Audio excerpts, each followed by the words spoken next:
यो हरि जीवने निधने नित्यम् राधा कृष्ण गतिर्मम जीवने निधने नित्यम् राधा कृष्ण गतिर्मम कृष्णस्य द्रविणं राधा राधाया द्रविणं हरि कृष्णस्य द्रविणं राधा राधाया द्रविणं हरि जीवने निधने नित्यम् राधा कृष्ण गतिर्मम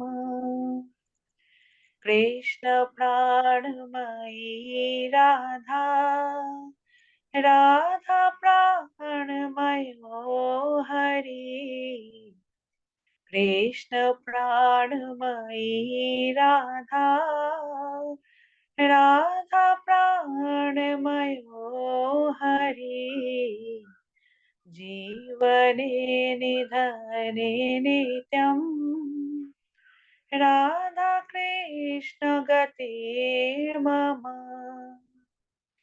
कृष्ण द्रवमयी राधा राधा द्रवमयो हरि कृष्ण द्रवमयी राधा राधा द्रवमयो हरि जीवने निधने नित्यम् राधा कृष्ण गतिर्मम कृष्ण गेहे स्थिता राधा राधा गेहे स्थितो हरि कृष्ण गेहे स्थिता राधा राधा गेहे स्थितो हरि जीवने निधने नित्यम् राधा कृष्ण गतिर्मम कृष्ण चेत स्थिता राधा राधा चेत स्थितो हरि कृष्ण चेत स्थिता राधा राधा चेत स्थितो हरि जीवने निधने नित्यम् राधा कृष्ण गतिर्मम नीलाम्बरधरा राधा पीताम्बरोधरो हरि नीलाम्बरधरा राधा पीताम्बरोधरो हरि जीवने निधने नित्यम् राधा कृष्ण गतिर्मम वृन्दावनेश्वरी राधा कृष्ण वृन्दावनेश्वरा वृन्दावनेश्वरी राधा कृष्ण वृन्दावनेश्वरा जीवने निधने नित्यम् राधा कृष्ण गतिर्मम हरे कृष्ण कृष्ण कृष्ण हरे हरे हरे राम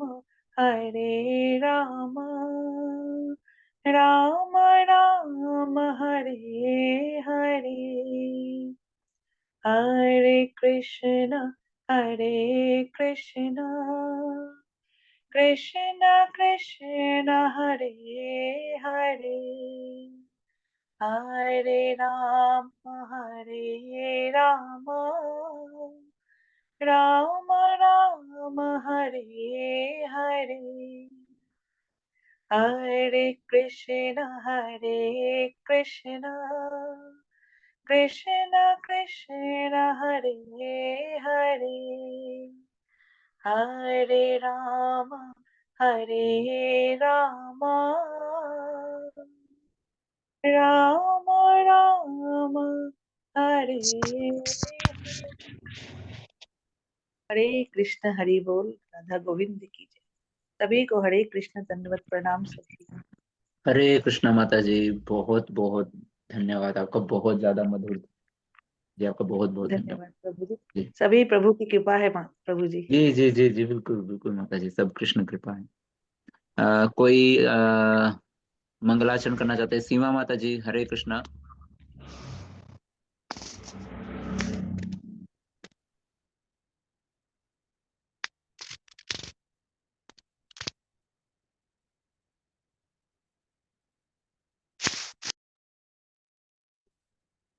हरे कृष्णा सीमा माता जी।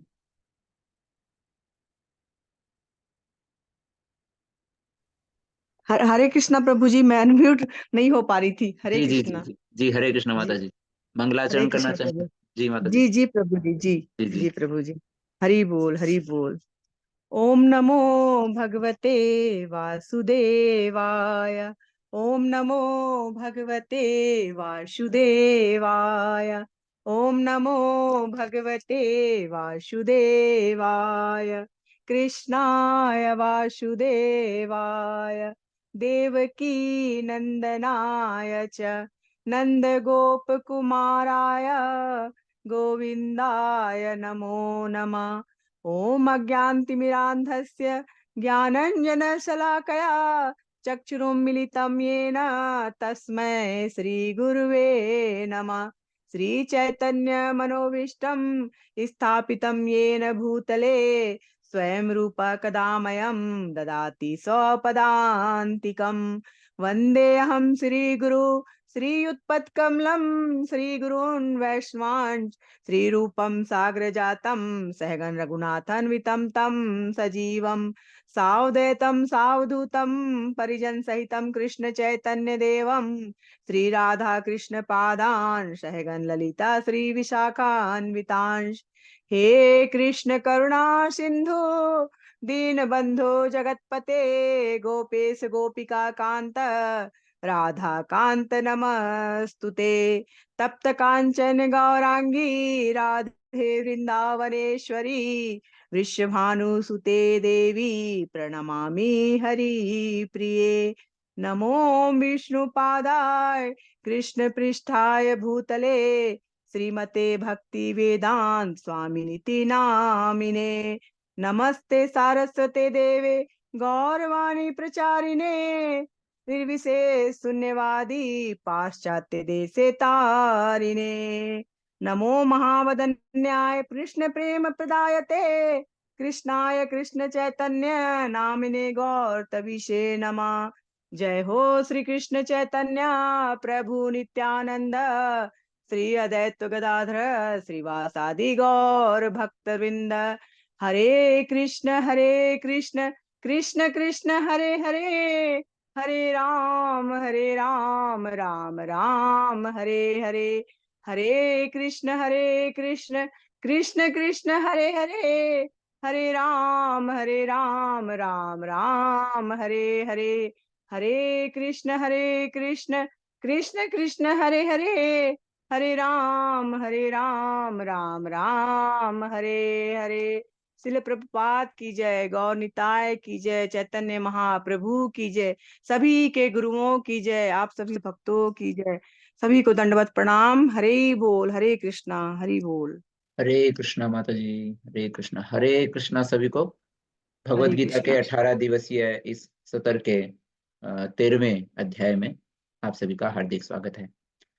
हमने भगवत गीता के 2 चरण जो है हमने पार कर लिए हैं, है ना। प्रथम 6 अध्याय का कर्म योग प्रधान चरण, और उसके बाद मध्यम 6 अध्याय जिसमें भक्ति योग की मुख्यतः जो है विशेषताएं बताई गई हैं। अभी उसके बाद हम अंतिम चरण में जो है प्रवेश करने जा रहे हैं, जो है ज्ञान योग प्रधान। तो आज का जो हमारा ये चरण है जो हम शुरू करने जा रहे हैं, जिसका पहला अध्याय या फिर 13वां अध्याय अगर बोला जाए, है ना, भगवत गीता का 13वां अध्याय, और इस अंतिम चरण का पहला अध्याय, जिसमें जो है भगवान हमको प्रकृति के इस भौतिक जगत के बारे में जो है हमको ज्ञान देना शुरू कर रहे हैं। तो वास्तविकता में जो पूरी की पूरी भगवत गीता जो है, देखा जाए तो सारी की सारी भगवत गीता ही केवल और केवल भक्ति से जो है भरी हुई है। परंतु अगर भक्ति ही अंतिम चरण है, तो ज्ञान को अंतिम के 6 अध्यायों में क्यों प्रस्तुत किया जा रहा है, ऐसा सवाल जो है वो हमारे दिमाग में आ सकता है। तो प्रभुपाद जी समझाते हैं कि देखा जाए तो वास्तविकता में सारी की सारी भगवत गीता ही भक्ति है।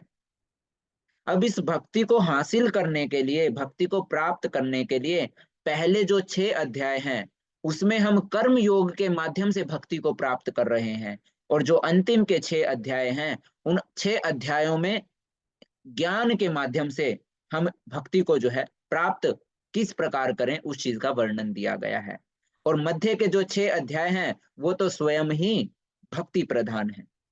इसके अलावा 12वें अध्याय में भगवान कृष्ण जो है वो स्वयं बताते हैं कि कैसे वह व्यक्तिगत रूप से जो है अपने समस्त भक्तों को जन्म और मृत्यु के इस भव सागर से जो है बचाते हैं। और अंतिम के जो 6 अध्याय हैं उसमें भगवान भौतिक दुनिया से किस तरीके से अपने आप को निकालने के लिए मतलब किस तरीके से निकाला जाए इस भौतिक जगत से, तो उस भौतिक जगत के बारे में हमको जो आवश्यक दार्शनिक ज्ञान जो है वो प्रदान करने जा रहे हैं, है ना। ज्ञान जो है, यह ज्ञान हमारे लिए आवश्यक इसलिए है क्योंकि यही ज्ञान वो है जो हमको इस भौतिक माया से छुटकारा पाने में सहायता करेगा और हमको भगवान कृष्ण की ओर आकर्षित करेगा। इसलिए जब हम भक्ति प्राप्त करने के लिए ज्ञान का उपयोग करेंगे तो यह ज्ञान भी किसका हिस्सा बन जाएगा, यह प्राप्त किया हुआ ज्ञान भी भक्ति का ही हिस्सा बन जाएगा, है ना। तो यहाँ पर जो है हमने इन चीजों के बारे में हमने देखा, है ना, कि वास्तविकता में जो भगवत गीता है वो क्या है। भगवत गीता जो है देखा जाए तो पूर्ण रूप से क्या है, भक्ति है ना। परंतु इस भगवत गीता का जो पहले 6 अध्याय हैं उसमें हमने कर्म योग के माध्यम से किस तरीके से भक्ति प्राप्त की जाए, और अंतिम के 6 अध्याय हमको ज्ञान के माध्यम से भक्ति प्रदान करने के लिए जो है हमको सीख देने वाले हैं। और मध्यम के जो 6 अध्याय हैं वो तो वास्तविकता में भक्ति की ही चर्चा है ना। तो ये सारा का सारा जो है हमने देखा। तो शुरू करते हैं अपना 13वां अध्याय, जिसका नाम है क्षेत्र क्षेत्रज्ञ विभाग योग। क्षेत्र यानी कि प्रकृति, क्षेत्रज्ञ यानी कि इस क्षेत्र के बारे में जानने वाला जो है उसको, यानी कि पुरुष, प्रकृति और पुरुष तथा चेतना, इन चीजों के बारे में आज जो है अर्जुन स्वयं इस भौतिक प्रकृति के बारे में जानने की इच्छा प्रकट करने जा रहे हैं। अर्जुन उवाच प्रकृतिं पुरुषं चैव क्षेत्रं क्षेत्रज्ञमेव च एतद्वेदितुमिच्छामि ज्ञानं ज्ञेयं च केशव। अर्जुन ने कहा, हे कृष्ण, मैं प्रकृति एवं पुरुष यानी कि प्रकृति और प्रकृति के भोक्ता के बारे में, क्षेत्र एवं क्षेत्रज्ञ, क्षेत्र क्या है और उस क्षेत्र को जानने वाला कौन है, तथा ज्ञान एवं ज्ञेय के विषय में जानने का इच्छुक हूं। अर्जुन जो है 6 सवाल पूछ रहे हैं। 8वें अध्याय में हमने देखा कि अर्जुन ने जो है भगवान कृष्ण से 8 सवाल पूछे थे। अभी 13वें अध्याय में अर्जुन जो है वो भगवान कृष्ण से 6 चीजें जानने की इच्छा रख रहे हैं। वो 6 चीजें कौन कौन सी हैं, प्रकृति क्या है और प्रकृति का भोक्ता कौन है, यानी कि प्रकृति का स्वामी कौन है, क्षेत्र क्या है और उस क्षेत्र को जानना। क्षेत्र का अर्थ है कर्म क्षेत्र, है ना। यहाँ पर कर्म क्षेत्र के बारे में बात कर रहे हैं, करने वाले हैं अर्जुन, है ना, कि क्षेत्र क्या है और क्षेत्रज्ञ कौन है, यानी कि इस क्षेत्र के बारे में जानने वाला कौन है, और ज्ञान क्या है और ज्ञेय क्या है, मतलब असली ज्ञान क्या है और कौन जो है इसको जानने वाला है ना। तो ज्ञान और ज्ञेय के विषय में जानने का इच्छुक हूं। श्री भगवान ने कहा, श्री भगवान उवाच इदं शरीरं कौन्तेय क्षेत्रमित्यभिधीयते एतद्यो वेत्ति तं प्राहुः क्षेत्रज्ञ इति तद्विदः। श्री भगवान ने कहा, हे कुंती पुत्र, यह शरीर क्षेत्र कहलाता है और इस क्षेत्र को जानने वाला क्षेत्रज्ञ है ना। तो जो हमारा भौतिक शरीर है वो क्या है, वही क्षेत्र है, यानी कि कर्म भूमि देखा जाए या कर्म क्षेत्र जो है ना, तो यह शरीर क्षेत्र है और इस क्षेत्र को जानने वाला, जो इस क्षेत्र के बारे में जानता है, वह क्षेत्रज्ञ कहलाता है। तो 6 प्रकार के प्रश्न जो हैं अर्जुन यहाँ रख रहे हैं, प्रकृति, पुरुष, क्षेत्र, क्षेत्रज्ञ, ज्ञान और ज्ञान का लक्ष्य है ना, यानी कि ज्ञान को जानने का जो मेन लक्ष्य है ना, ज्ञान प्राप्त करने का जो मेन लक्ष्य है, ज्ञेय यानी कि कौन जानने योग्य, असली जानने योग्य कौन है ना, इस ज्ञान को प्राप्त कर किया क्यों जा रहा है, किसके लिए इस ज्ञान को प्राप्त किया जा रहा है, तो उसके बारे में जो है अर्जुन 6 सवाल पूछ रहे हैं कि अगर पहले ज्ञान बताओ, ज्ञान क्या है, और फिर उस ज्ञान को प्राप्त किसके लिए किया जा रहा है, तो उस ज्ञेय के बारे में बताइए। आगे भगवान बोल रहे हैं, क्षेत्रज्ञं चापि मां विद्धि सर्व क्षेत्रेषु भारत क्षेत्र क्षेत्रज्ञयोर्ज्ञानम यत्तज्ज्ञानम मतं मम। अर्जुन, आपको समझना चाहिए कि मैं भी सभी शरीरों का ज्ञाता हूं और इस शरीर और उसके ज्ञाता को समझने को ज्ञान कहा जाता है, यही मेरी राय है। भगवान अर्जुन को बोल रहे हैं, पहले भगवान ने क्षेत्र के बारे में बताया है ना, क्षेत्र क्या है, ये हमारा जो भौतिक शरीर है ये क्षेत्र है। अब भगवान उस क्षेत्र को जानने वाले के बारे में बता रहे हैं, क्षेत्रज्ञ के बारे में। तो भगवान बोल रहे हैं कि हे अर्जुन, यह समझना होगा कि मैं भी सभी शरीरों का ज्ञाता हूं, मुझे हर किसी शरीर के बारे में मुझे जो है पता है, और इस शरीर और उसके ज्ञाता को समझने को ही ज्ञान कहा जाता है, यही मेरी राय है। तो वास्तविक ज्ञान क्या है, इस शरीर के बारे में जानना और इस शरीर के बारे में जिसको पता है ना, इस शरीर के जानने वाले के बारे में जानना ही भगवान बोल रहे हैं कि वास्तविकता में क्या है, ज्ञान कहा जाता है, यही मेरी राय है ना। तो ये फोटो आपको दिखाई दे रही है, भगवान अभी जो है बताएंगे कि इस शरीर में कौन कौन निवास करता है ना। तो पहले भगवान बता रहे हैं कि पहला मैं हूं जो इस शरीर के बारे में जानता हूं, सभी प्रकार के सभी शरीरों को के बारे में जो जानता है। जैसे हम जो हैं यानी कि आत्मा आत्मा केवल अपने शरीर के बारे में जानती है, यानी कि मैं जो है, मैं केवल अपने शरीर के बारे में जानता हूं। अगर मेरे शरीर में कोई कष्ट है तो मुझे अपने ही शरीर का कष्ट महसूस होगा। आप में से अगर किसी को कोई कष्ट हो रहा है तो मैं आपके शरीर के कष्ट के बारे में नहीं जान सकता। परंतु जो भगवान कृष्ण परमात्मा स्वरूप में सभी जीवों में, सभी शरीरों में जो निवास कर रहे हैं, वो सभी शरीरों के ज्ञाता हैं। उनको हर किसी के शरीर के बारे में क्या है, ज्ञान है ना, कि किसके मन में क्या चल रहा है, किसकी बुद्धि में क्या चल रहा है।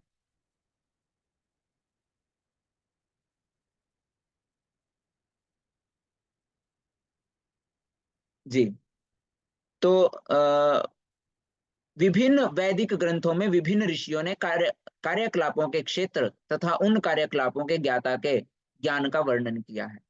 आप कई सारे शास्त्र उठाएंगे, वैदिक ग्रंथ उठाएंगे, तो बड़े बड़े महान ऋषि हुए हैं जिन्होंने समस्त प्रकार के कार्यकलापों के क्षेत्र है ना, मतलब जिस तरीके से कौन से प्रकार का भोग कोई करना चाहता है तो उसको किस प्रकार का क्षेत्र प्राप्त होगा, और उन कार्यकलापों के ज्ञाता के ज्ञान का भी जो है वर्णन किया गया है।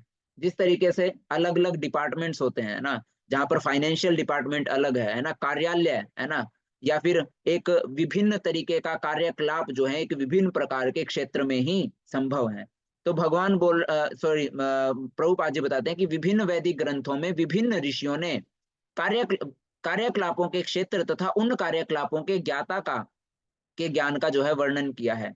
इसे विशेष रूप से वेदांत सूत्र में कार्य कारण के समस्त तर्क समेत प्रस्तुत किया गया है ना। तो इस प्रकार से जो है बताया गया। आगे भगवान बता रहे हैं कि भगवान की शक्ति का जो है पंचवें श्लोक में भगवान की शक्ति का प्राकट्य अन्नमय रूप में होता है, जिसका अर्थ है अस्तित्व के लिए भोजन पर निर्भरता, यह ब्रह्म की भौतिकतावादी अनुभूति है। तो अभी जो ये भगवान की शक्ति जो है किस प्रकार से हम महसूस करते हैं इस क्षेत्र के अंदर, है ना, तो उसके बारे में जो है पांचवें श्लोक में जो है बताया गया है। एक सेकंड दीजिए मुझे। जी, जिसमें जो है भगवान बता रहे थे कि विभिन्न वैदिक ग्रंथों में विभिन्न ऋषियों ने कार्यकलापों के क्षेत्र तथा उन कार्यकलापों के ज्ञाता के ज्ञान का वर्णन किया है, और इसे विशेष रूप से वेदांत सूत्र में कार्यकरण में समस्त तर्क समेत प्रस्तुत किया गया है कि किस तरीके से कार्यकलापों के क्षेत्र जो है और उन कार्यकलापों के ज्ञाता के बारे में ज्ञान किस तरीके से होता है। तो भगवान की शक्ति का जो अनुभव जो है वो किस प्रकार से हर कार्य क्षेत्र में जो है किया जाता है, उसके बारे में जो है प्रभुपाद जी समझाते हैं कि भगवान की शक्ति का प्राकट्य अन्नमय रूप में होता है, जिसका अर्थ है अस्तित्व के लिए भोजन पर निर्भरता। यह ब्रह्म की भौतिकतावादी अनुभूति है ना। सबसे पहले हम जो है भगवान की उस शक्ति का या फिर ज्ञेय का जो हमारे शरीर में जो है उनकी अनुभूति हम किस रूप में हम करते हैं, या उस चेतना को हम किस रूप में महसूस करते हैं, अन्नमय रूप में, है ना। अन्नमय रूप में यानी कि इस शरीर का जो है भोजन के प्रति निर्भर रहना, ये उस भगवान की शक्ति का ही प्राकट्य स्वरूप है, अन्नमय रूप। फिर अन्न में परम सत्य की अनुभूति करने के पश्चात फिर प्राणमय रूप में मनुष्य सजीव लक्षणों या जीवन रूपों में परम सत्य की अनुभूति करता है। अन्न में परम सत्य की अनुभूति करने के बाद फिर हम प्राणमय रूप में, है ना, अन्न ग्रहण करने के बाद प्राणमय रूप यानी कि ऊर्जा के रूप में मनुष्य जो है सजीव लक्षणों या फिर जीवन रूपों में परम सत्य की अनुभूति करता है ना। जब अन्न ग्रहण किया जाता है, अन्न ग्रहण करने के बाद जो हमारे शारीरिक गतिविधियां होती हैं या सजीव लक्षण जो होते हैं ना, श्वास लेना, उस अन्न पर जो किस पर आधारित है, जो अन्न के ऊपर, अन्न से उत्पन्न होने वाली ऊर्जा पर जो है आधारित है ना। तो अन्न में जो है परम सत्य की अनुभूति करने के पश्चात हमको प्राणमय रूप में जो है भगवान की उस परम शक्ति का या फिर परम सत्य का जो है अनुभूति हमको जो है होती है। फिर प्राणमय के बाद जो है ज्ञानमय रूप में हमको अनुभूति होती है। आगे प्रभुपाद जी बताते हैं कि ज्ञानमय रूप में यह अनुभूति सजीव लक्षणों से बढ़कर चिंतन, अनुभव तथा आकांक्षा तक पहुंच जाती है। पहले हमने भोजन ग्रहण किया, भोजन की शक्ति से हमारे शरीर में जो है प्राणमय रूप में सजीव लक्षण प्रकट हुए, और सजीव लक्षण प्रकट होने के बाद हमारे मन में, मतलब हमारे शरीर में जो है ज्ञान रूप में, है ना, चिंतन करना, है ना, अनुभव करना, महसूस करना, ये सारी की सारी जो अनुभूतियां हैं जिनको क्या बोला गया है, ज्ञानमय स्वरूप, है ना। तो ज्ञानमय रूप में जो है हमको भगवान की उस शक्ति का जो है अनुभव हमको होता है। उसके बाद तब ब्रह्म की उच्चतर अनुभूति होती है जिसे विज्ञानमय रूप कहते हैं, जिससे जीव को मन तथा जीवन के लक्षणों को जीव से भिन्न समझा जा सकता है ना। जब ज्ञान प्रकट होता है तो ज्ञान के प्रकट होने के बाद हमको ब्रह्म की उच्चतर अनुभूति होती है, ब्रह्म यानी कि आत्मा की उच्चतर अनुभूति हमको प्राप्त होती है, जिसे विज्ञानमय रूप कहते हैं। ज्ञान को जानने के लिए जिस चीज का मतलब या फिर जिस माध्यम का इस्तेमाल किया गया, उस विज्ञानमय रूप की हमको अनुभूति होती है, जिससे हम क्या करते हैं, जीव के मन तथा जीवन के लक्षणों को जीव से भिन्न समझ लेते हैं। यानी कि शरीर और आत्मा में भेद करना, कि वास्तविकता में शरीर अलग है और जीव यानी कि जो ब्रह्म है वो क्या है, वो अलग है, दोनों के दोनों एक नहीं है ना। मैं शरीर नहीं, मैं आत्मा हूं। तो जब ज्ञानमय रूप में हमारे अंदर भगवान की उस शक्ति का प्राकट्य होता है, तो उस ज्ञानमय रूप के बाद जो है हम विज्ञानमय रूप को जो है प्राप्त करते हैं, जिसमें हम अपने अपने स्वरूप को जो है जानने का प्रयास करते हैं। यानी कि शरीर और आत्मा, यानी कि जीव का जो मन और बुद्धि जो है या फिर और जीवन के जो लक्षण है वो क्या है, जीव से विभिन्न। यानी कि शरीर में जो भी प्रतिक्रियाएं हो रही हैं, शरीर में जो भी सजीव लक्षण हमको दिखाई दे रहे हैं, वो शरीर के अंदर उपस्थित जो क्षेत्रज्ञ है या शरीर को जानने वाला जो है ब्रह्म यानी कि आत्मा, है ना, वो दोनों के दोनों क्या है, अलग हैं। आत्मा और शरीर जो है अलग है। तो इसको बोला गया विज्ञानमय रूप। विज्ञानमय के बाद जो है हम आनंदमय में जो है स्थित होते हैं। उसके पश्चात परम अवस्था आती है, जब हम शरीर और क्या बोलते हैं, शरीर के ज्ञाता में भेद जब हमको पता चल जाता है, जब हम समझ जाते हैं कि शरीर और आत्मा जो है वो दोनों की दोनों भिन्न चीजें हैं, उसके पश्चात परम अवस्था, तब जाकर के एक परम अवस्था आती है जिसको आनंदमय अवस्था कहा जाता है, अर्थात सर्व आनंदमय प्रकृति की अनुभूति होती है। इस प्रकार से ब्रह्म अनुभूति की 5 अवस्थाएं हैं जिन्हें ब्रह्म पुंज कहा जाता है। इनमें से प्रथम 3 जो कि हैं अन्नमय, प्राणमय तथा ज्ञानमय, ये अवस्थाएं जीवों के कार्यकलापों के क्षेत्र से संबंधित है ना। अन्नमय, प्राणमय और फिर ज्ञानमय, हमने देखा कि ये किस तरीके से हमारे शरीर से संबंधित है। जब हम अन्न खाते हैं तो अन्न से जो ऊर्जा उत्पन्न होती है ना, मतलब शरीर का क्रिया करने के लिए अन्न के ऊपर निर्भरता। फिर जब आप अन्न ग्रहण करते हैं तो अन्न से जो प्राप्त शक्ति होती है उससे हमारे शरीर में या फिर इस क्षेत्र में जो है सजीव लक्षणों का जो है प्रकट होना, है ना। फिर उसके बाद सजीव लक्षणों के प्रकट होने के बाद हमारे शरीर में चिंतन, अनुभव और आकांक्षाएं, जो इस प्रकार के जो सजीव लक्षण जो है वो प्रकट होते हैं। तो ये क्या है, ये हमारे शरीर से जो है मतलब शरीर के जो है लक्षण है। फिर उसके बाद विज्ञानमय तथा आनंदमय जो ये हैं 2 लक्षण जो है, प्रथम अंतिम के 2 चरण हैं, वो इस शरीर से परे के क्षेत्र हैं। परमेश्वर इन कार्यकलापों के क्षेत्र से परे हैं और आनंदमय है। तो जो अंतिम अवस्था आती है आनंदमय वाली, है ना, ये और विज्ञानमय और आनंदमय, जिसमें आप अपने वास्तविक स्वरूप और उस परमात्मा के बारे में जानने का प्रयास करते हैं। तो इस प्रकार से भगवान की जो शक्तियां जो हैं वो 5 रूप से भगवान की शक्ति का अनुभव किया जाता है, जिसमें से जो 3 चरण हैं वो आप उन 3 चरणों के माध्यम से आप अपने शरीर के बारे में ज्ञान प्राप्त करते हैं, और अंतिम के जो 2 चरण हैं उनके द्वारा जो है आप अपने वास्तविक स्वरूप तथा परमात्मा या फिर परमेश्वर के जो है बारे में ज्ञान प्राप्त करते हैं। तो सबसे पहले अन्नमय से हम जाते हैं प्राणमय, प्राणमय से हम जाते हैं ज्ञानमय, ज्ञानमय से हमको अवस्था प्राप्त होती है विज्ञानमय, और विज्ञानमय के बाद हमको अवस्था प्राप्त होती है आनंदमय, है ना। तो किस तरीके से अन्न से आनंदमय की अवस्था के बारे में जो है यहाँ पर प्रभुपाद जी हमको समझाते हैं। आगे भगवान बोल रहे हैं, पंच महाभूत, अहंकार, बुद्धि और अव्यक्त, यानी कि 3 गुणों की अप्रकट अवस्था है। 3 गुण, प्रकृति के 3 गुणों के बारे में यहाँ बात की जा रही है।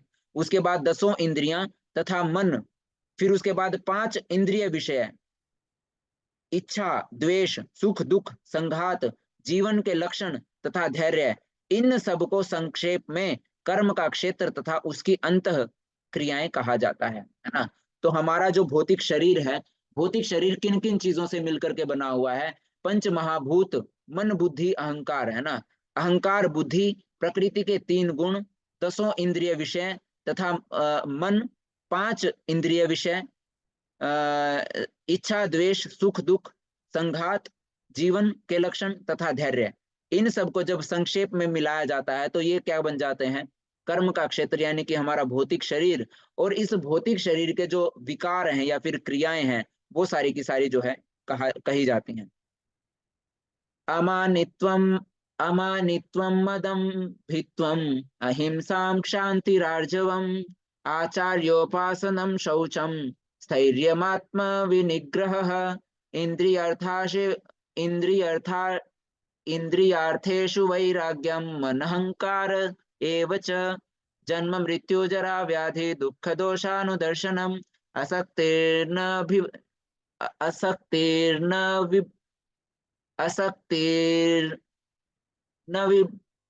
भिष्वंग, पुत्रदार गृहादिषु, नित्यं च समचित्तत्वं, निष्ठानिष्ठोपपत्तिषु, मयि चानन्य योगेन भक्तिरव्यभिचारिणी, विविक्त देश सेवित्वं, अर्जितर्जन संसदि, अध्यात्म ज्ञान नित्यत्वं, तत्वज्ञानार्थ दर्शनम, एतज्ज्ञानमिति प्रोक्तम अज्ञान यदतोऽन्यथा। अभी भगवान जो है वास्तविकता में जो ज्ञान है, ज्ञान के बारे में बता रहे हैं। पहले भगवान ने क्षेत्र के बारे में बताया और क्षेत्रज्ञ के बारे में बताया।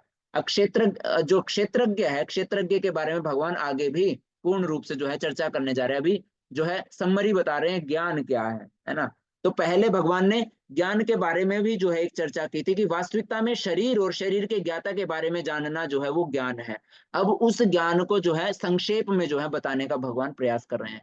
विनम्रता, दंभहीनता, अहिंसा, सहिष्णुता, सरलता, प्रामाणिक गुरु के पास जाना, पवित्रता, स्थिरता, आत्मसंयम, इंद्रिय तृप्ति के विषयों का परित्याग, अहंकार का अभाव, जन्म जन्म मृत्यु वृद्धावस्था तथा रोग के दोषों की अनुभूति, यानी कि जो चार प्रकार के जो ताप है ना, चार प्रकार के जो ताप हैं, दैहिक ताप है ना, तो जन्म मृत्यु जरा व्याधि है ना, उनके बारे में भगवान बता रहे हैं कि जन्म मृत्यु जरा व्याधि की अनुभूति, वैराग्य, संतान, स्त्री, घर तथा अन्य वस्तुओं की ममता से मुक्ति है ना।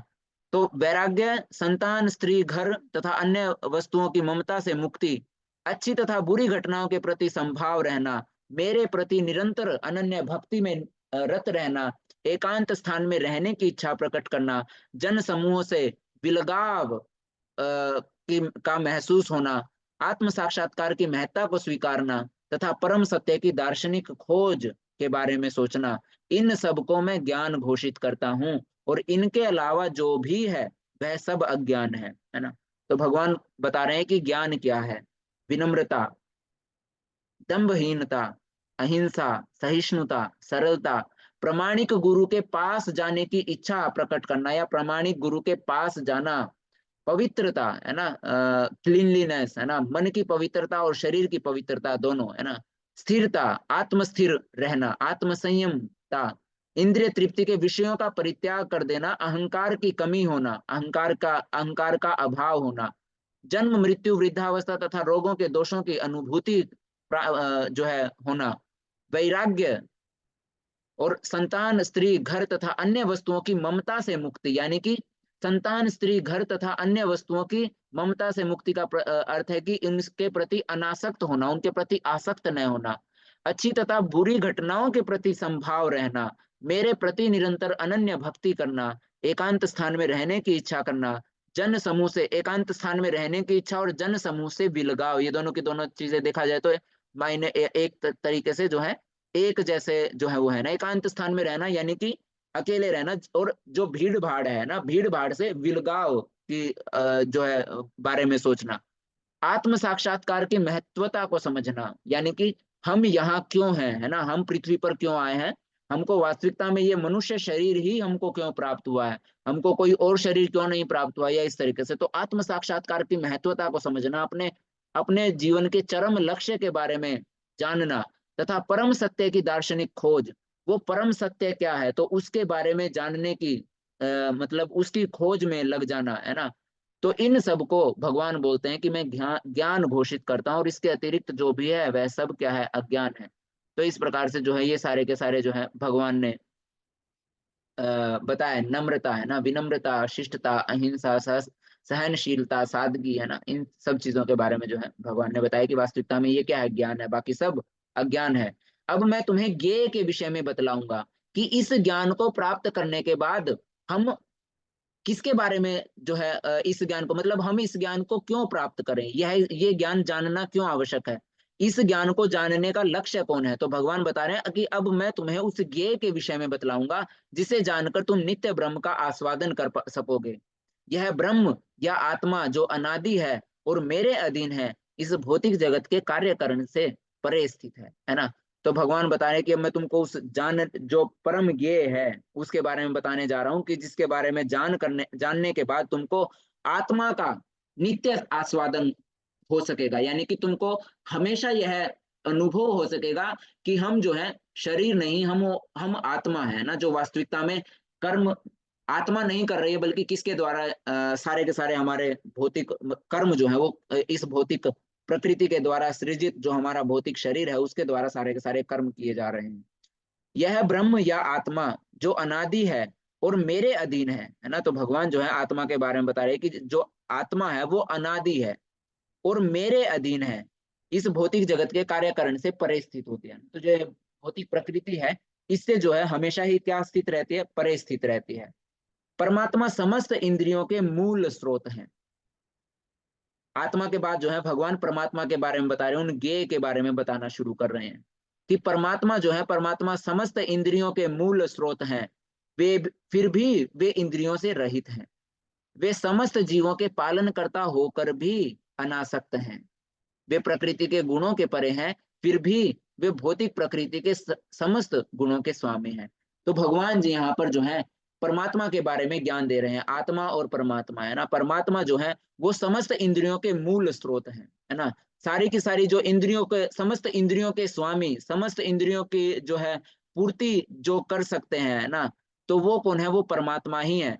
हर भगवान ने ही हमको समस्त इंद्रियां प्रदान की हैं, परंतु फिर भी वो समस्त इंद्रियों से रहित है ना। वो किसी प्रकार के इंद्रिय विषयों में या फिर किसी भी प्रकार के, हमको समस्त भौतिक इंद्रियां उन्होंने प्राप्त प्रदान की हैं, परंतु हमको भौतिक इंद्रियां प्रदान करने के बावजूद उनके पास, मतलब वो जो है समस्त इंद्रियों से रहित है, यानी कि समस्त इंद्रिय विषयों से जो है वो क्या है? अनासक्त है। वे समस्त जीवों के पालन करता होकर भी उनके प्रति जो है अनासक्त है। हम सबका वो पालन पोषण करते हैं, पर फिर भी वो किसी के प्रति आसक्त नहीं है। वे प्रकृति के गुणों के परे हैं। तीनों प्रकार के जो प्रकृति के गुण हैं, तो वो जो है भगवान प्रकृति के तीनों गुणों के परे हैं, फिर भी वे भौतिक प्रकृति के समस्त गुणों के स्वामी हैं, है ना। प्रकृति के गुणों के स्वामी होने के बावजूद वो प्रकृति के तीनों गुणों के परे हैं, मतलब उनके प्रति भी ना तो आसक्त है, ना ही उनमें जो है क्या बंधे हुए हैं ना। तो इस तरीके से यहाँ पर बताया गया। तो देखा जाए तो भगवान हर किसी के स्वामी हैं, परंतु फिर भी हर किसी से क्या है? परे हैं, है ना। किसी के प्रति वो जो है आसक्त नहीं। परम सत्य समस्त जीवों के बाहर तथा भीतर स्थित है, यानी कि परमात्मा जो है ना, भगवान जो है वो हर किसी के बाहर भी और हर किसी के भीतर भी स्थित है। वे भौतिक इंद्रियों के द्वारा जानने या देखने से परे हैं। उन परमात्मा को आप भौतिक इंद्रियों के द्वारा जान या देख नहीं सकते हैं। यद्यपि वे अत्यंत दूर रहते हैं, किंतु हम सबों के निकट भी हैं, है ना। तो भगवान जो है, भगवान देखा जाए तो हम सबसे बहुत ज्यादा दूर भी रहते हैं ना, अत्यंत दूर भी रहते हैं, परंतु हम सबके अत्यंत निकट भी हैं, है ना। तो भगवान ऐसे हैं जो क्या है? बाहर भी हैं, भीतर भी हैं। और इन भौतिक इंद्रियों के द्वारा जो है ना तो उनको जाना जा सकता है, ना ही उनको देखा जा सकता है ना। मतलब हमारे बाहर हमसे जो है बाहर भी हैं और भीतर भी हैं। बाहर होने के बावजूद और भीतर दोनों जगह होने के बावजूद हम उनको जो है अपनी भौतिक इंद्रियों के द्वारा ना तो हम उनको जान ही सकते हैं, ना ही उनको देख सकते हैं।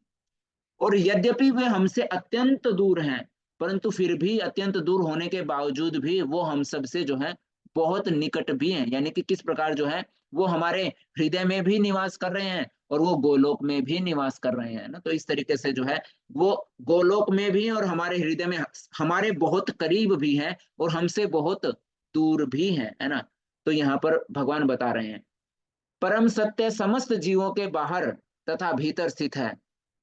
सूक्ष्म होने के कारण वे भौतिक इंद्रियों के द्वारा जानने या देखने से परे हैं। यद्यपि वे अत्यंत दूर रहते हैं, किंतु हम सबों के निकट भी है ना। किस तरीके से हर जीव के अंदर वो स्थित हैं और हर जीव से जो है बाहर या फिर मतलब आध्यात्मिक लोक में जो है वो रहते हैं ना। तो इस तरीके से यहाँ पर भगवान समझा रहे हैं। वे समस्त प्रकाशमान वस्तुओं के प्रकाश स्रोत है। जो भी चमकने वाली चीज है, सूर्य का जो प्रकाश है ना, सूर्य को भी जो प्रकाश प्रदान कर रहे हैं वो भी कौन है? वो भी भगवान नारायण है ना, सूर्य नारायण करके जो बोला जाता है। तो जो सूर्य लोक में जो नारायण रूप में भगवान स्थित है ना, तो भगवान का ही प्रकाश जो है वो सूर्य से जो है हमको प्राप्त होता है ना। तो उस सूर्य के भी जो प्रकाश के जो स्रोत हैं वो कौन है? श्री नारायण विष्णु ही, जो सूर्य नारायण करके जो है हम जिनको जानते हैं। तो वो नारायण ही समस्त प्रकार की चमकने वाली चीजों के प्रकाश स्रोत हैं। वे भौतिक अंधकार से परे हैं और अगोचर हैं। वे ही ज्ञान है, वे ही ज्ञेय हैं। इस ज्ञान के माध्यम से जिनको प्राप्त किया जाता है वो वही है, और उस ज्ञान के लक्ष्य भी वे हैं। वे सबके हृदय में स्थित हैं, है ना। तो भगवान जो है परमात्मा के ज्ञेय के बारे में बता रहे हैं कि ज्ञेय जो है वो कहाँ कहाँ स्थित है ना, उनकी जो है मतलब परिधि क्या है। तो उस तरीके से बताया जा रहा है कि किस प्रकार, ये देखिए आपकी स्क्रीन पर जो है दिखाई दे रहा होगा कि हर जगह जो है केवल और केवल कौन है? कृष्णा है ना। इस प्रकार मैंने कर्म क्षेत्र, ज्ञान तथा ज्ञेय का संक्षेप में वर्णन किया है। इसे केवल मेरे भक्त ही पूरी तरह समझ सकते हैं। और इस तरह मेरे स्वभाव को प्राप्त हो सकते हैं। तो प्रकृति तथा जीवों को अनादि समझना चाहिए, उनके विकार तथा गुण प्रकृति जन्य होते हैं। उसके बाद भगवान जो है जो क्षेत्र है या फिर भौतिक प्रकृति के बारे में जो है अभी बताना शुरू कर रहे हैं ना, प्रकृति क्या है और प्रकृति के भोक्ता कौन है, उनके बारे में भगवान बता रहे हैं। तो भगवान कह रहे हैं प्रकृति तथा जीवों को अनादि समझना चाहिए। जो भगवान की ये प्रकृति है, इसको भी भगवान क्या बोल रहे हैं कि ये भी अनादि है ना। उनके विकार तथा गुण प्रकृति जन्य है। जो जीव जो है, जीवों के जो विकार हैं, जीव के अंदर जो विकार हैं वो क्या है, प्रकृति जन्य है। हमारे अंदर जो हमारे मतलब विभिन्न प्रकार के जो हमको शरीर प्राप्त हो रहे हैं और विभिन्न प्रकार के शरीरों के जो है भौतिक प्रकृति के अनुसार ही जो है क्या है, विकार प्रकट होते हैं या गुण प्रकट होते हैं। तो इन गुणों का जो प्राकट्य हो रहा है वो इस भौतिक प्रकृति से हो रहा है। कार्य कारण कृतृत्वे हेतु प्रकृति रुच्यते, पुरुष सुख दुखानाम भोक्तृत्वे हेतु रुच्यते। प्रकृति समस्त भौतिक कारणों तथा कार्यों की हेतु कही जाती है। जितने भी भौतिक कार्य होते हैं या भौतिक जो भी परिणाम होते हैं किसी भी कार्य के, है ना, किसी भी कार्य के भौतिक कारण कि वो कार्य किस वजह से किया गया और उस कार्य के संपन्न होने के पश्चात जो भी परिणाम होते हैं उसका कारण कौन कहा गया है, प्रकृति ही उन सब की हेतु कही जाते हैं या प्रकृति के द्वारा ही वो सब कुछ संपन्न किया जाता है। और जीव इस संसार में विविध सुख दुख के भोग का कारण कहा जाता है। भगवान बोल रहे हैं कि जो भी कार्य संपन्न किए जा रहे हैं, जो भी कर्म हो रहे हैं, चाहे वो अच्छा कर्म हो चाहे कोई बुरा कर्म हो, वो सब किसके द्वारा हो रहे हैं, प्रकृति के द्वारा, है ना। जो ये भौतिक जगत जो है ना, भौतिक प्रकृति के द्वारा समस्त प्रकार के जो है कर्म और उनका कारण और उन कार्यों के परिणाम जो है कौन है, भौतिक प्रकृति है। परंतु उसके परिणाम स्वरूप जीव जो इस संसार में विविध प्रकार के सुख दुख को भोग रहा है, उन सुख दुखों का कारण कौन है, जीव कहलाता है, यानी कि पुरुष कहलाता है, यानी कि आत्मा जो है वो कहलाती है ना। तो अभी जो प्रभु जी सवाल पूछ रहे थे, अगर कौन थे, जगत प्रभु जी थे कि क्या नाम था प्रभु जी का, एक सेकेंड मैं नाम भूल गया, रावत, मेरे हिसाब से शायद सुशील रावत प्रभु जी थे जिन्होंने प्रश्न पूछा था कि ऐसा क्यों होता है कि मतलब करने वाले जब सब कुछ भगवान है तो सुख दुख भोगने वाले हम क्यों हैं, है ना। तो यहाँ पर देखिए भगवान जो है स्वयं ये चीज बोल रहे हैं कि जो भी कर्म हो रहा है, जो भी कर्म संपन्न हो रहा है वो वास्तविकता में किसके द्वारा किया जा रहा है, प्रकृति के द्वारा वो सब कुछ किया जा रहा है। परंतु उसके अनुसार जो भी विविध प्रकार के सुख दुख के भोग जो हम भोग रहे हैं उनका कारण कौन है, मनुष्य है, या फिर मनुष्य यानी कि आत्मा जो है, पुरुष जो है, वो इन सभी का कारण है। अब ऐसा क्यों है, इसके बारे में भगवान 14वें अध्याय में पूरी तरीके से हमको बताने जा रहे हैं कि किस प्रकार से समस्त प्रकार के जो कर्म जो है ना, उनका कारण जो है किस प्रकार भौतिक प्रकृति है, जो कार्य हो रहे हैं वो भी किस प्रकार भौतिक ये जो प्रकृति है, प्रकृति के द्वारा सारे के सारे कार्य संपन्न किए जा रहे हैं और उनके परिणाम भी भौतिक प्रकृति के द्वारा ही जो है प्रकट हो रहे हैं। परंतु जो भी उसके परिणाम स्वरूप जो सुख दुख मिल रहे हैं उसके कारण कौन है, उसके कारण है हम, है ना। वो उसके समस्त कारण जो है वो हम कहलाते हैं। जी जसपाल शर्मा प्रभु जी, हरे कृष्णा। आपने ये सवाल पूछा था क्या प्रभु, एक सेकेंड। जी हरि बोल प्रभु।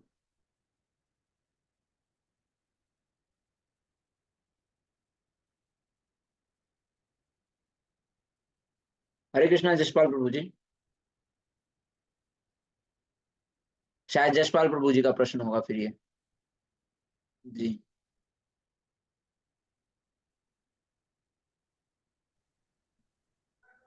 जी हरे कृष्णा प्रभु। हाँ जी प्रभु, आवाज आ रही है मेरी? जी जी जी जी अभी आ रही है प्रभु। जी, मैं वही बोला था, 2 दिन क्लास एक तो मिस हो गया। मैं मुंबई से केरला आया था जी जी और जी नेक्स्ट लेवल मतलब सेकंड लेवल का मुझे थोड़ा जानकारी चाहिए था प्रभु, दो जी दिन प्रभु मिस जी, कर गया। आपको क्लास के एक बार क्लास के अंत में जो है बताएंगे, है ना। एक बार ये बस फिनिश हो जाए चैप्टर, फिर उसके बाद आपको सारी जानकारी देंगे। ठीक है प्रभु, ठीक है। जी हरे जी कृष्णा प्रभु। हरि बोल प्रभु।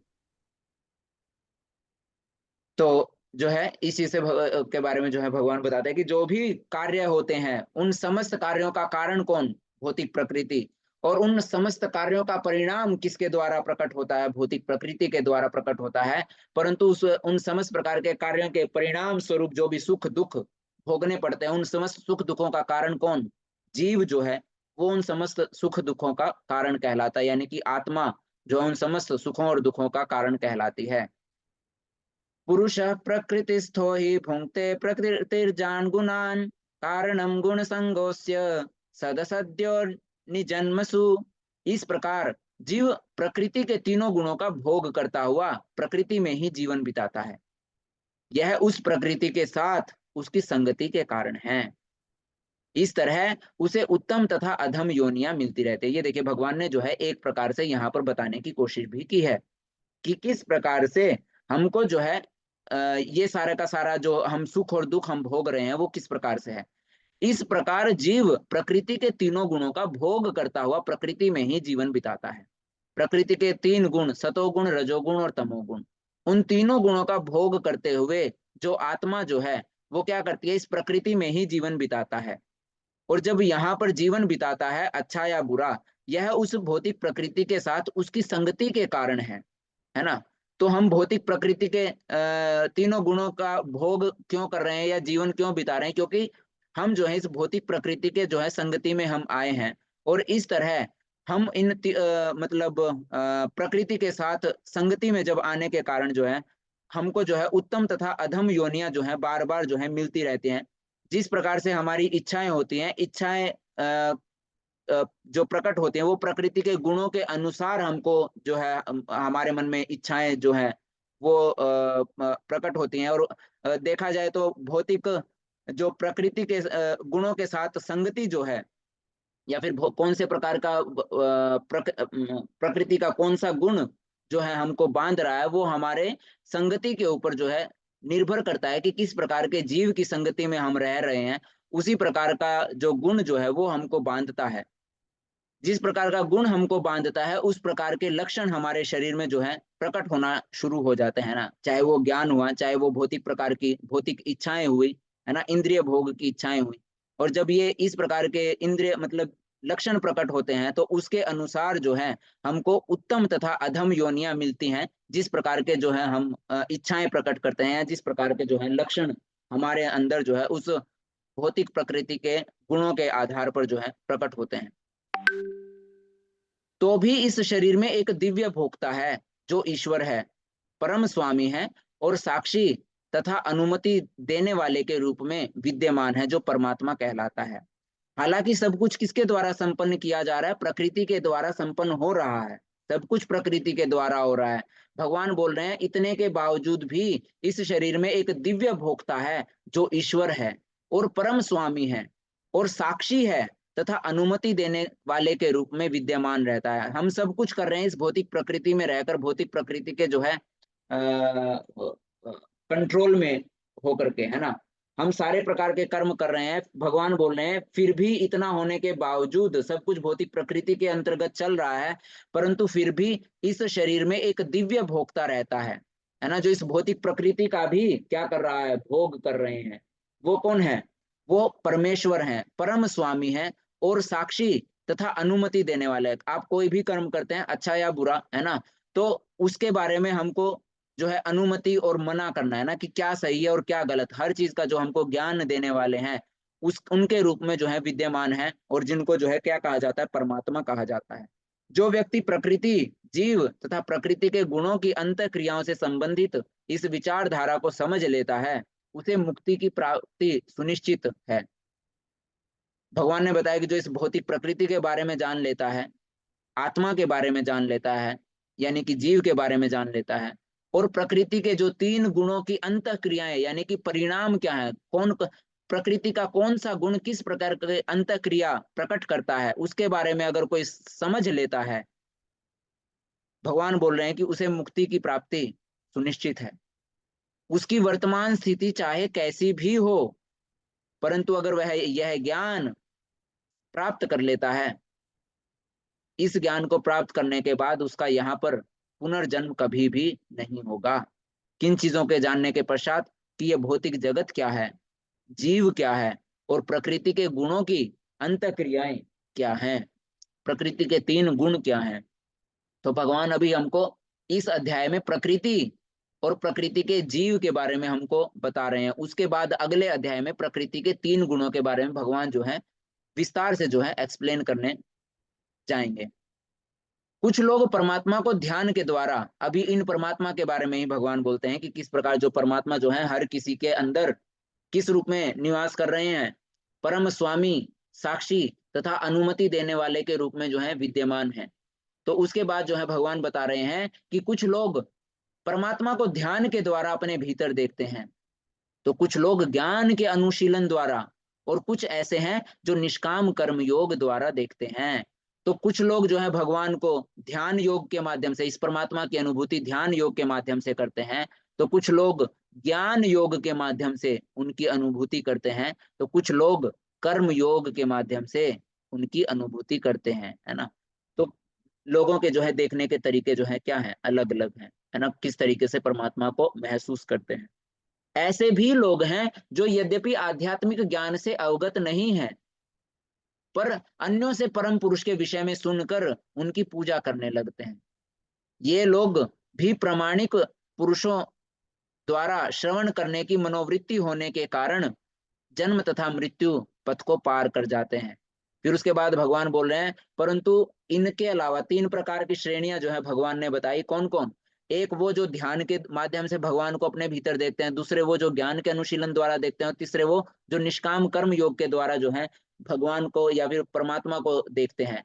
इनके अलावा एक प्रकार के वो लोग हैं जो जिनको भगवान का या फिर आध्यात्मिक ज्ञान जो है नहीं है, परंतु वो क्या करते हैं, वो प्रामाणिक पुरुषों से जो है सुनते हैं, यानी कि गुरु के माध्यम से उस ज्ञान को प्राप्त करते हैं, और ज्ञान प्राप्त करने के बाद उस प्रामाणिक पुरुषों से श्रवण करने की मनोवृत्ति होने के कारण परम पुरुष का ज्ञान प्राप्त करते हैं, और इस जन्म तथा मृत्यु के पथ को जो है पार कर जाते हैं। तो यहाँ पर जो है भक्तों के बारे में जो है चर्चा की गई है ना, जो आध्यात्मिक ज्ञान प्राप्त करते हैं गुरु के माध्यम से, है ना। तो भगवान बोल रहे हैं कि ऐसे भी लोग हैं जिनको खुद से ज्ञान नहीं होता, परंतु वो एक मार्गदर्शक के जो है प्रमाणिक गुरु या फिर प्रमाणिक मार्गदर्शक के मार्गदर्शन में रह करके जो है इस ज्ञान को प्राप्त करते हैं और जन्म तथा मृत्यु के पथ को पार कर जाते हैं।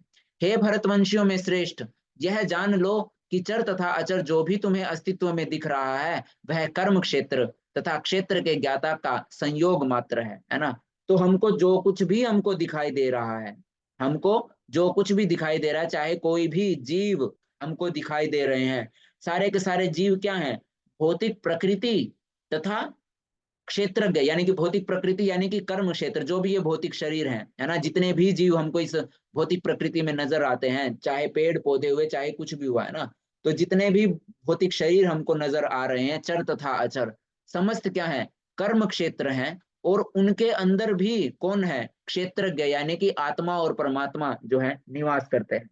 तो इस तरीके से भगवान बोल रहे हैं कि तुम यह जान लो कि चाहे कोई भी चर तथा अचर क्यों ना हो, जो भी तुम्हें अस्तित्व में दिखाई दे रहा है वह कर्म क्षेत्र और क्षेत्र के ज्ञाता के संयोग का जो है संयोग मात्र है।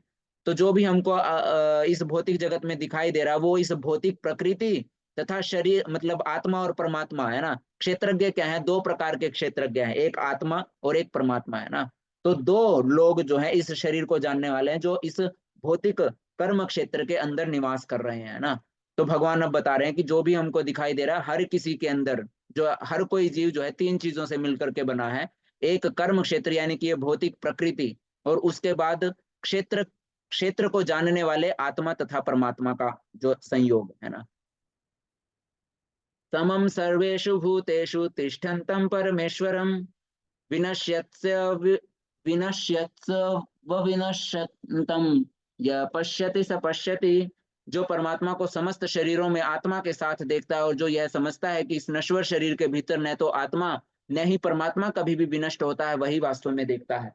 तो भगवान जो है हमको बता रहे हैं कि वास्तविकता में जितने भी जीव हैं इनमें कोई अंतर नहीं है, क्योंकि सारे के सारे जीव जो हैं किससे मिलकर के बने हैं, भौतिक प्रकृति से मिलकर के बने हैं। और भौतिक प्रकृति से बने हुए इस भौतिक शरीर के अंदर जो है 2 प्रकार के ज्ञाता इस कर्म क्षेत्र के ज्ञाता उपस्थित हैं, वो है आत्मा तथा परमात्मा।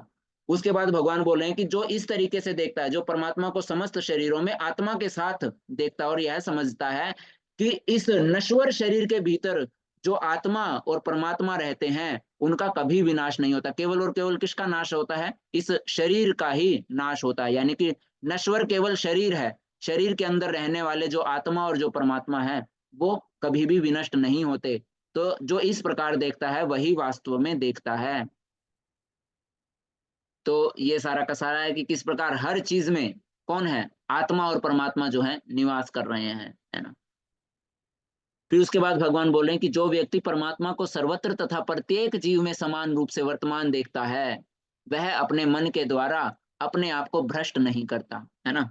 तो भगवान बोल रहे हैं कि जो भी हर किसी के अंदर समान रूप से देखता है कि हर किसी में परमात्मा जो है निवास कर रहे हैं, वो कभी भी अपने आप को भ्रष्ट नहीं करता। भ्रष्ट नहीं करता यानी कि जो एक अहंकार की भावना है कि मैं जो है मैं ब्राह्मण हूँ, मैं ये हूँ, मैं वो हूँ, है ना, मैं इंसान हूँ, ये जो है कोई जानवर है, इस तरीके से, है ना। तो भगवान बोल रहे हैं कि जब जो इस प्रकार परमात्मा को हर किसी जीव में जो है समान रूप से देखना शुरू कर देता है, वह मन के द्वारा अपने आप को कभी भी भ्रष्ट नहीं करता और इस प्रकार वह दिव्य गंतव्य को प्राप्त करता है। यानी कि उसमें क्या आ जाता है? संभाव की जो है दृष्टि उत्पन्न होनी शुरू हो जाती है ना। वो किसी में भी भेदभाव नहीं करता है, ना ब्राह्मण और चांडाल में भेदभाव करता है, ना मनुष्य और गाय में, कुत्ते में या बैल में या हाथी में या घोड़े में, ना किसी प्रकार का जो है भेदभाव नहीं करता है। हर किसी को जो है समान दृष्टि से जो है देखने का देखना जो है शुरू कर देता है। और जब इस प्रकार से संभाव में वह स्थित हो जाता है तो वह दिव्य गंतव्य को प्राप्त करता है। जो यह देखता है कि सारे कार्य शरीर द्वारा संपन्न किए जाते हैं जिसकी उत्पत्ति प्रकृति से हुई है, और जो देखता है कि आत्मा कुछ भी नहीं करता वही यथार्थ में देखता है। अभी देखिए ये जो है ये एक बहुत ही अच्छा वो है जिसमें भगवान बोल रहे हैं कि जो यह देखता है कि सारे कार्य शरीर द्वारा संपन्न किए जाते हैं, जो किससे जिसकी उत्पत्ति किससे हुई है? प्रकृति से जिसकी उत्पत्ति हुई है। यानी कि सारे के सारे कार्य जो हैं शरीर या फिर भौतिक प्रकृति के द्वारा संपन्न किए जाते हैं, आत्मा के द्वारा नहीं, है ना। तो हम जो है मतलब इससे भी क्या है, अहंकार जो कि मैंने ये कर्म किया, है ना, तो उस चीज के बारे में बता रहे हैं। ये जो श्लोक जो है ये वास्तविकता में बहुत गहराई वाली बात जो है इसके अंदर जो है भगवान बोल रहे हैं कि सारे के सारे कर्म जो हैं वो किसके द्वारा संपन्न किए जाते हैं? शरीर के द्वारा संपन्न किए जाते हैं। और शरीर की उत्पत्ति किससे हुई है? भौतिक प्रकृति से हुई है। तो चाहे कोई भी कर्म हुआ, अच्छा या बुरा कर्म, वो वास्तविकता में किसके द्वारा संपन्न किया जा रहा है? वो वास्तविकता में अगर देखा जाए तो भौतिक प्रकृति के द्वारा संपन्न किया जा रहा है। उसका जो कर्ता जो है वो आत्मा उसका कर्ता नहीं है ना। उस कार्य को संपन्न करने वाला आत्मा नहीं है। यानी कि जो हम ये बोलते हैं कि मैंने ये कर्म किया, तो वास्तविकता में वो कर्म मैंने यानी कि आत्मा ने वो कर्म नहीं किया, वो कर्म संपन्न किया भौतिक प्रकृति के द्वारा। जिस भौतिक प्रकृति से ये भौतिक शरीर उत्पन्न हुआ और जिन भौतिक प्रकृति के 3 गुणों में बंध करके इस शरीर ने वो कर्म किया। तो भगवान बोल रहे हैं कि जो यह देखता है कि सारे कार्य शरीर द्वारा संपन्न किए जाते हैं जिसकी उत्पत्ति प्रकृति से हुई है, और जो देखता है कि आत्मा कुछ भी नहीं करता वही यथार्थ रूप में देखता है। प्रभुपाद जी इसको जो है बहुत अच्छे से समझाते हैं। प्रभुपाद जी कहते हैं कि यह शरीर परमात्मा के निर्देशानुसार प्रकृति द्वारा बनाया गया है और मनुष्य के शरीर के जितने भी कार्य संपन्न होते हैं वे उसके द्वारा नहीं किए जाते। मनुष्य जो भी करता है चाहे सुख के लिए करे चाहे वो दुख के लिए करे, वह शारीरिक रचना के कारण उसे करने के लिए बाध्य होता है। हम चाहे कोई भी अच्छे कर्म कर रहे हैं चाहे बुरे कर्म कर रहे हैं, अपने शरीर की रचना के अनुसार, जो हमको शरीर प्राप्त हुआ है उस शरीर की रचना के अनुसार हम वो कर्म करने के लिए बाध्य होते हैं। लेकिन आत्मा इन शारीरिक कार्यों से विलग रहता है ना। तो शरीर शरीर जो है वो जिस प्रकार का शरीर है उस प्रकार के कार्य करने के लिए वो बाध्य होगा इस भौतिक प्रकृति में। परंतु आत्मा जो है, आत्मा इन समस्त प्रकार के भौतिक कार्यों से या फिर शारीरिक कार्यों से अलग रहती है। यह शरीर मनुष्य के पूर्व इच्छाओं के अनुसार प्राप्त होता है। अब हमको कौन सा शरीर प्राप्त होगा वो किसके ऊपर डिपेंड करता है, वो हमारी पहले की जो पिछली जो इच्छाएं हैं उसके अनुसार हमको जो है हमारा मतलब निर्भर करता है। हमको अगर मनुष्य का शरीर प्राप्त हुआ है तो वो हमारी इच्छाओं के अनुसार हमको वो शरीर प्राप्त हुआ है, जिस शरीर के अनुसार हम जो जिस शरीर के माध्यम से हम वो अपनी इच्छाएं जो है वो मतलब पूरी कर पाएंगे। प्रभुपाद जी आगे समझाते हैं कि इच्छाओं की पूर्ति के लिए शरीर मिलता है जिससे वह इच्छा अनुसार कार्य करता है। फॉर एग्जाम्पल, आज जो है आपके मन में किसी भी प्रकार की इच्छाएं हैं कि मुझे जो है ये करना है, मतलब आपकी जो भी इच्छाएं हो सकते हैं, XYZ कुछ भी इच्छाएं हो सकते हैं, उन इच्छाओं को जिस शरीर में सुचारू रूप से आप पूरा कर सकते हैं, हमारी इच्छाओं के ऊपर निर्भर करेगा कि हमको आगे कौन सा शरीर प्राप्त होगा। एक तरह से शरीर एक यंत्र है जिसे परमेश्वर ने इच्छाओं की पूर्ति के लिए निर्मित किया है ना। तो हमको ये शरीर क्यों प्राप्त हो रहा है, क्योंकि हमने कभी जो है क्या प्रकट की थी, इच्छाएं प्रकट की थी कि हमको जो है भौतिक प्रकृति का जो है भोग करना है, या इस तरीके से ना इस क्या बोलते हैं, हमको भी मतलब जाना है पृथ्वी पर और जो है संतानोत्पत्ति करनी है, बड़ा सा घर चाहिए है ना, नौकर चाकर चाहिए, या इस तरीके से पैसा चाहिए, धन दौलत चाहिए, खाने को ये चाहिए, पीने को ये चाहिए। तो इस प्रकार से जब हमने इतनी सारी जो क्या बोलते हैं इच्छाएं प्रकट की हैं, तो भगवान ने हमको उन इच्छाओं को पूरा करने के लिए ना, उन इच्छाओं की तृप्ति करने के लिए भगवान ने हमको ये शरीर रूपी यंत्र प्रदान किया। इच्छाओं के कारण ही मनुष्य दुख भोगता है या सुख पाता है। जब जीव में यह दिव्य दृष्टि उत्पन्न हो जाती है तो वह शारीरिक कार्यों से पृथक हो जाता है। जब हमको यह पता चल जाता है कि किस प्रकार हमको शरीर क्यों मिला, इच्छाओं के कारण, और किस प्रकार से उन इच्छाओं के कारण जो हमको शरीर मिला, और शरीर जिस प्रकार का शरीर हमको मिलेगा उस प्रकार के शरीर के अनुसार हम कार्य करने के लिए क्या होंगे, बाध्य होंगे। तो जब हमको पता चल जाएगा कि समस्त नाश की जो जड़ है वो क्या है, इच्छाएं हैं, है ना। तो प्रभुपाद जी बोलते हैं कि जब जीव में यह दिव्य दृष्टि उत्पन्न हो जाती है तो वह शारीरिक कार्यों से पृथक हो जाता है।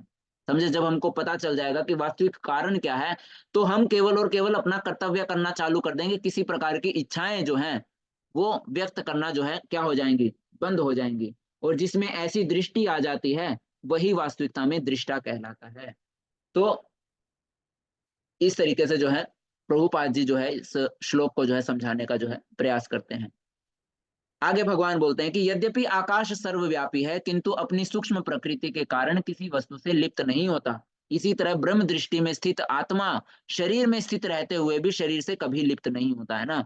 तो सारे के सारे जो भी कर्म किए जाते हैं वो उस शरीर के द्वारा कर्म किए जाते हैं, या शरीर जो है वो कर्म करने के लिए बाध्य होता है, क्योंकि कभी हमने उस शरीर को प्राप्त करने की इच्छा हमने की है, और जब आपने इच्छा प्रकट की है तो आपको वो शरीर प्राप्त हुआ है। और उस शरीर का हर शरीर जो है एक निम्न मतलब विशेष प्रकार के कार्यकलाप करने के लिए जो है बाध्य होता है, विशेष प्रकार के सुख जिसके जिन कार्यकलापों के अनुसार उसे विशेष प्रकार के सुख और विशेष प्रकार के जो है दुखों का जो है सामना करना होता है। आगे भगवान बोल रहे हैं कि जिस प्रकार आकाश हर जगह पर जो है सर्वव्यापी है, हर जगह पर जो है स्थित है, पर फिर भी अपनी सूक्ष्म प्रकृति के कारण वो किसी भी वस्तु से लिप्त नहीं है ना। हर जगह उपस्थित होने के बावजूद वो ना बादलों से लिप्त है, ना पानी से लिप्त है, किसी प्रकार से हर प्रकार से जो है स्वतंत्र है। इसी प्रकार ब्रह्म दृष्टि में स्थित जो आत्मा जो है, आत्मा शरीर में हर जगह स्थित होने के बावजूद वो शरीर से कभी भी लिप्त नहीं रहती है। हे भरत पुत्र, जिस प्रकार सूर्य अकेले इस सारे ब्रह्मांड को प्रकाशित करता है, उसी प्रकार शरीर के भीतर आत्मा जो है वो सारे शरीर को चेतना से प्रकाशित करती है। तो केवल और केवल आत्मा, जिस प्रकार सूरज हर कोने कोने को जो है रोशनी प्रदान करता है, उसी प्रकार आत्मा जो है वो हमारे शरीर के अंदर उपस्थित होकर के पूरे शरीर को जो है चेतना से भर देती है। उस आत्मा की ऊर्जा के कारण ही सारा का सारा जो शरीर जो है वो कार्य करता है। जो लोग ज्ञान के चक्षुओं से शरीर तथा शरीर के ज्ञाता के अंतर को देखते हैं और भव बंधन से मुक्ति की विधि को भी जानते हैं, उन्हें परम लक्ष्य की प्राप्ति होती है। तो इस अध्याय को समाप्त करते हैं प्रभुपाद जी के कुछ शब्दों के द्वारा। इस 13वें अध्याय का तात्पर्य यही है, प्रभुपाद जी तात्पर्य बता दे रहे हैं कि इतनी सारी चीजें जो हमने समझी हैं, है ना, उसका तात्पर्य है कि मनुष्य को शरीर, शरीर के स्वामी तथा परमात्मा के अंतर को समझना चाहिए कि शरीर अलग है, शरीर का स्वामी अलग है, और परमात्मा तीनों के तीनों जो है किस प्रकार जो है भिन्न है। उसे श्लोक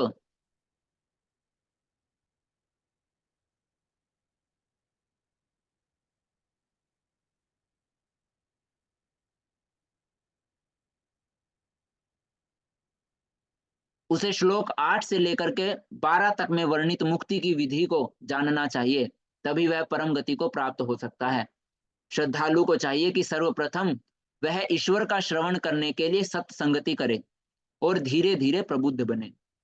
यदि गुरु स्वीकार कर लिया जाए तो पदार्थ तथा आत्मा के अंतर को समझा जा सकता है, और वही अग्रिम आत्म साक्षात्कार के लिए शुभारंभ बन जाता है। गुरु अनेक प्रकार के उपदेशों से अपने शिष्यों को देह आत्म बुद्धि से मुक्त होने की शिक्षा देता है। उदाहरणार्थ, भगवत गीता में भगवान कृष्ण अर्जुन को भौतिक बातों से मुक्त होने के लिए शिक्षा देते हैं। मनुष्य यह तो समझ सकता है कि यह शरीर पदार्थ है और इसे 24 तत्वों में विश्लेषित किया जा सकता है। जीवन के लक्षण इन्हीं तत्वों की अंतःक्रियाएं है ना, जिन 24 तत्वों के बारे में हमने जाना था, है ना, पंच महाभूत, मन बुद्धि अहंकार, है ना, दशों इंद्रियां और 5 जो है इंद्रिय विषय, है ना, तो उनके बारे में जो वो सारे के सारे जो है हमने देखा था। तो भगवान प्रभुपाद जी बोल रहे हैं कि मनुष्य यह तो समझ सकता है कि यह शरीर पदार्थ है और इसे 24 तत्वों में विश्लेषित किया जा सकता है। जीवन के लक्षण जो है वो इन्हीं तत्वों की अंतःक्रियाएं हैं। जो हमको जीवन के लक्षण हमको प्राप्त होते हैं वो इन 24 तत्वों की ही अंतःक्रियाएं हैं, किंतु इनसे भी ऊपर है कौन? आत्मा तथा परमात्मा। आत्मा तथा परमात्मा दो हैं। यह भौतिक जगत आत्मा तथा 24 तत्वों के संयोग से कार्यशील है। जो भी ये भौतिक जगत है वो आत्मा और 24 तत्वों के संयोग से कार्यशील है। मनुष्य को चाहिए कि गुरु की सहायता से इस अध्याय को भली भांति समझ ले, है ना, कि शरीर, आत्मा और परमात्मा ये किस प्रकार से एक दूसरे से भिन्न है। तो यहाँ पर हमारा यह अध्याय समाप्त। हरे कृष्ण।